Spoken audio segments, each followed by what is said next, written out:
Notre guerre continue entre la terre et la mer, avec les épisodes 3 et 4 de The War Between the Land and the Sea, The Deep et The Witch of the Waterfall. Alors, c'était comment ?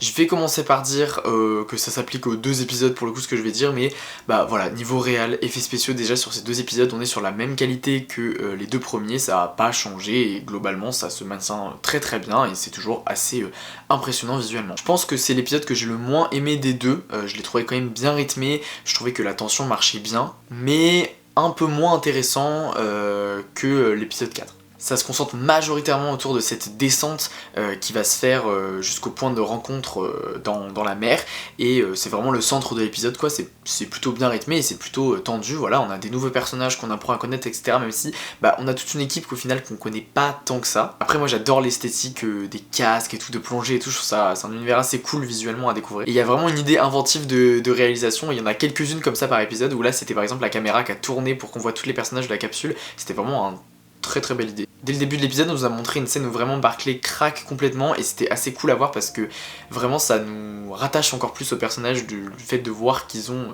vraiment des émotions quoi, c'est pas juste des robots et c'est un peu ça tout au fil de ces deux épisodes d'ailleurs, surtout sur l'épisode 4 mais déjà dans l'épisode 3, surtout au niveau de Kate aussi, on sent qu'il y a plus de développement autour d'elle, c'est ce que j'attendais donc j'ai vraiment pas été déçu, j'étais même plutôt agréablement surpris sur ce point là, vraiment qu'on développe ce personnage et c'est vraiment cool parce que comparé aux dernières saisons de Doctor Who, on a vraiment l'impression que ces personnages ont une existence propre et ont une substance, ils sont vraiment bien écrits.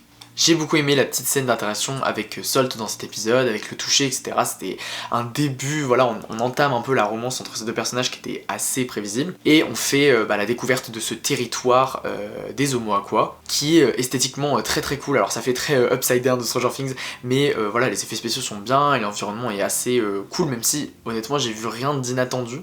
Et c'est vrai qu'on en aurait aimé en voir plus, forcément, bon c'est des questions de budget aussi, hein, la série utilise beaucoup les mêmes décors etc, mais on aurait aimé voir plus de créatures, plus de ces lieux, là on y reste vraiment très peu de temps avant qu'il y ait le rebondissement final de l'épisode, qui est, voilà honnêtement c'était assez prévisible, il y a une bombe, ça va mal tourner etc, et ça va être utilisé ensuite politiquement pour se retourner contre les Oumuamua, et nous donner la mort, la plus random de toute la série, du capitaine Ibrahim, qui est un personnage voilà, qui est vraiment très secondaire à la fois dans la série et dans les saisons de Doctor Who il est aussi, mais ça fait quand même de la peine de le voir mourir, même si on sent que sa mort c'est plutôt pour développer Kate. D'ailleurs ça marche très bien et là on va switcher un peu sur l'épisode suivant. Et voilà, le moment de sa mort, j'avoue je m'y attendais vraiment pas du tout, surtout que ils avaient des super discussions avec Kate dans cet épisode qui était trop mignonne et tout, et qui vraiment nous faisait nous attacher au personnage, on aurait pu sentir justement que ça allait arriver. Et ouais, enfin sa mort est assez violente, on n'a pas l'habitude de voir du sang comme ça assez frontalement dans Doctor Who, donc c'était plutôt cool entre guillemets, même si voilà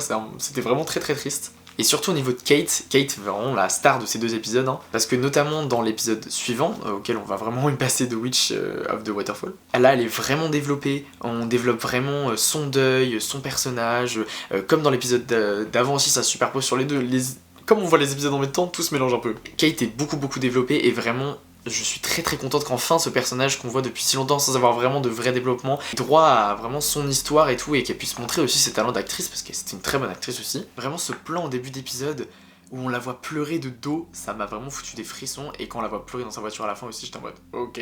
Vraiment on a tellement pas l'habitude de voir ce personnage comme ça. Je pense que ce que j'ai préféré de ces deux épisodes c'était le développement de Kate. Pour venir plus en détail sur ce quatrième épisode, je l'ai préféré au premier parce que je trouve qu'il se passe plus de choses, il y a plus de rythme.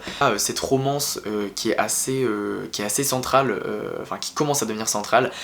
Voilà, bon, c'est mignon, voilà, ils sont mignons, etc. C'est assez cliché, honnêtement, vraiment, on s'y attend et il n'y a rien de surprenant là-dedans, mais c'est mignon, voilà, la manière dont ils se découvrent, ils découvrent leur corps, leurs habitudes, la manière dont Salt devient plus humaine entre guillemets à son contact, etc. Enfin voilà, c'est assez beau, c'est assez poétique. C'est un épisode aussi plus politique, mais c'est là où je trouve aussi la limite de la série, c'est que la série est un thriller politique qui est assez plaisant à suivre, etc. Mais ça reste en surface, quoi. C'est vraiment, ça donne les trucs assez frontalement, sans vraiment les développer ou sans subtilité. On nous parle vraiment dans une même scène de grands remplacements, des billionnaires et du fait que ce sont les puissants qui se protègent entre eux, etc. Tout ça en 5 minutes et vraiment ça expédie un peu le côté politique. Le problème aussi un peu que je trouve, c'est que bah voilà, on nous annonce la guerre, on nous tease beaucoup en fait, et on est déjà à l'épisode 4 et au final la guerre, on l'a pas tant vu que ça reste... voilà, alors je pense que c'est pareil, toujours des questions de budget, on voit pas beaucoup cette espèce de mot à quoi, et peut-être que ça se déchaînera dans le dernier épisode, mais c'est vrai que cette guerre, on la sent pas assez, je trouve. Vraiment, c'est très très en fond, et on la sent pas assez. Il y a aussi le truc de cette vidéo IA là, le fait que ce soit un mensonge et tout, bah voilà, c'est encore un truc politique balancé un peu rapidement comme ça, sans développement. Et ils ont fait quéquette dans cet épisode.